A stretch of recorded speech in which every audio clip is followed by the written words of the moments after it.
Olá, queridos estudantes dominantes online, professor Sandro Massanani, e vamos nesta aula falar sobre a escravidão e suas resistências no contexto do Brasil colonial. Temos aqui a pintura do Grande Debré, onde escravos estão carregando um senhor. Infelizmente, a escravidão ela faz parte integral do processo de formação do Brasil, tanto nos termos econômicos quanto nos termos sociais. E quais foram as razões da implantação da escravidão no Brasil? Primeiramente, uma carência de mão de obra para os portugueses implantarem o seu modelo de produção de cultivo da terra em larga escala, dentro do sistema colonial. A ideia de plantar o máximo possível e exportar a produção. O trabalho braçal também ele não era bem visto dentro da sociedade portuguesa, né? Também não era bem visto dentro da sociedade espanhola, né? Em vários locais da Europa, o trabalho braçal era visto como inferior. Então havia dentro todas as classes sociais, basicamente, por exemplo, de Portugal, buscavam, né, de quase todas as maneiras, ter um escravo para poder fugir, entre aspas, do trabalho braçal. A valorização do trabalho braçal ela começa com o protestantismo, essa ideia de que o trabalho dignifica o homem. E depois isso vai se consolidando mais para frente. Mas dentro aqui do contexto da colonização portuguesa e da sociedade portuguesa na época, o trabalho braçal era visto como inferior. E isso respinga muito na nossa sociedade até hoje.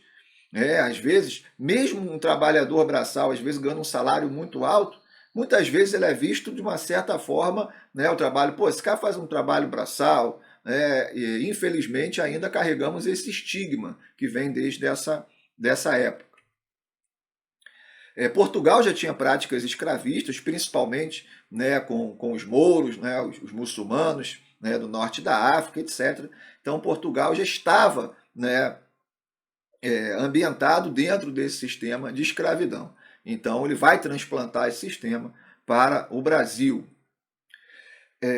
Inicialmente nós vamos ter a ideia de uma escravidão indígena, só que a igreja vai entrar na jogada e vai proibir a escravidão do índio, e isso vai gerar uma série de conflitos entre igreja e colonos, principalmente entre a ordem jesuíta e os colonos que vão desejar a escravidão desse índio.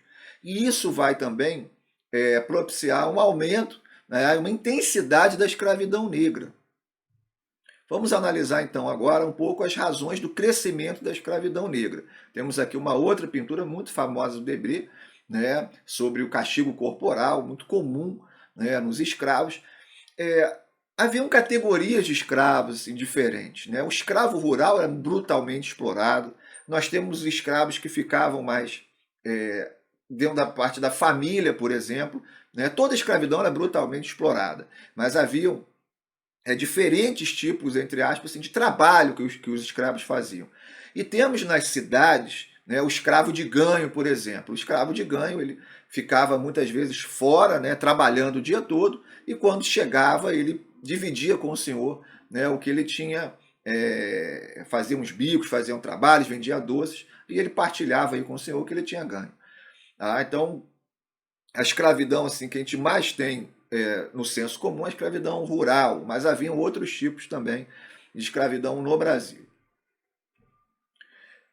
E as razões do crescimento da escravidão negra, né? Como falamos, o índio ele vai ser protegido pela igreja e também a busca do índio vai fazer com que haja uma crescente interiorização. Tá? Muitos colonos vão querer escravizar o índio, mesmo sendo proibido, e ele vai começa o processo de interiorização do índio. Repare quando a gente fala de índio no Brasil hoje, a gente fala muito das regiões centro-oeste e norte, né? Como se só tivessem índios nessas regiões. Só que os índios eram espalhados pelo território todo. Haviam, né, milhares e milhares e milhares e milhares de índios no litoral. Né? Só que eles foram sendo interiorizados justamente para fugir da escravidão. E a proteção que os índios vão receber, né, da igreja sendo instalados em aldeamentos. Ok? Além disso, o tráfico negreiro vai propiciar altos lucros. O tráfico negreiro vai ser toda uma instituição altamente lucrativa, presença de traficantes não só portugueses, mas destaque para os traficantes ingleses. Infelizmente, até povos africanos também vão capturar os seus inimigos na África, para poder trocar, fazer uma troca, um escambo. Então, a própria captura dos negros africanos eram feitos por outros africanos. Isso é muito importante, essa ideia de negros unidos ou de índios unidos, isso são ideias muito recentes. Haviam diferentes povos africanos que lutam entre si, e até hoje, a África, mais da metade das guerras do mundo acontece na África, e a mesma coisa aconteceu aqui, entre os povos indígenas. Muitas vezes os povos eram inimigos, não se viam como os índios, ou não se viam como os africanos.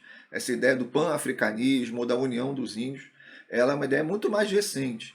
Então, o tráfico negreiro, ele vai ter uma série de atores aí, desde os traficantes ingleses, até povos africanos capturando outros, e a escravidão e o transporte, e sendo aqui vendido por um preço muitas vezes elevado.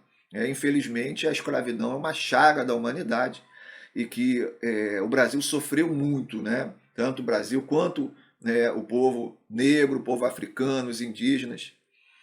Infelizmente, a gente carrega esse peso social, essa tragédia, e isso reflete na nossa desigualdade social em muitos pontos hoje. Bem, vamos falar sobre a resistência à escravidão. Houve muita resistência, pessoal, muito cuidado, porque a historiografia mais clássica, antiga, até do século XIX, tinha alguns absurdos, como o negro é propício à escravidão, porque ele já está acostumado, já viu escravidão na África. Ou o índio não gosta de trabalhar, por isso que também não era um bom escravo. Muito cuidado com isso. Tá? Esses são discursos que buscavam justificar a escravidão, principalmente essa de que já havia escravidão na África, então o negro estava acostumado ao trabalho, e de que não teve muita resistência à escravidão. Nós tivemos muita resistência à escravidão ao longo da história do Brasil. Tá? Aqui temos uma pintura do Antônio Parreiras, belíssima, do Zumbi dos Palmares, que é um dos símbolos aí da resistência à escravidão. Tá? Então, o que eram os quilombos? Os quilombos são comunidades formadas em locais mais isolados, refúgios para escravos foragidos. Essa é a definição clássica de quilombos. Porém, pessoal, pesquisas recentes têm mostrado que os quilombos eram locais pulsantes, com muitas atividades. Não eram locais somente isolados que ficavam ali parado.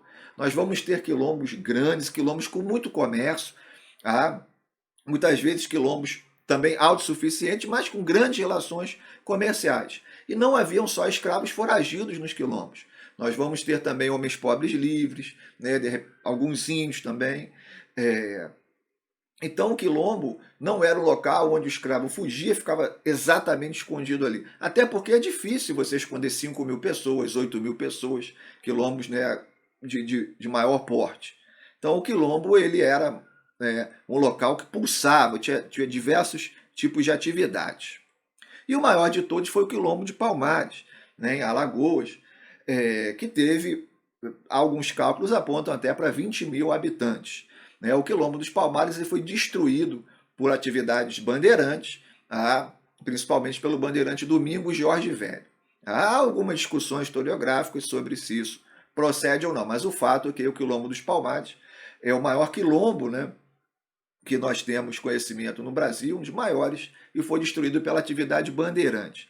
O principal líder do quilombo dos Palmares que a gente tem em mente é o Zumbi, o Zumbi dos Palmares. Porém, o tio dele era o líder anterior, que inclusive fez acordo com os holandeses, e o Zumbi teve atrito com o tio, mas temos poucos documentos para a gente saber exatamente o desenrolar das coisas. Só que, obviamente, as resistências à escravidão não eram somente através dos quilombos. Nós temos outras, como suicídio constante, abortos, assassinatos dos capatazes ou feitores, os que tomavam conta, os que vigiavam os escravos, amputação dos membros do corpo, automutilação, etc. Então, nós vamos ter aí diversas resistências. Então, muito cuidado principalmente com o discurso da historiografia mais antiga, mais clássica, de que o negro é apto ao trabalho escravo, que já era escravizado na África. O índio ele é extremamente preguiçoso, então ele não vai dar um bom escravo mesmo, vão partir para o negro. Na verdade, as razões da escravidão no Brasil, comentamos nessa aula, né, elas são bem mais complexas que isso. Espero que vocês tenham aprendido bastante, bons estudos e até a próxima aula.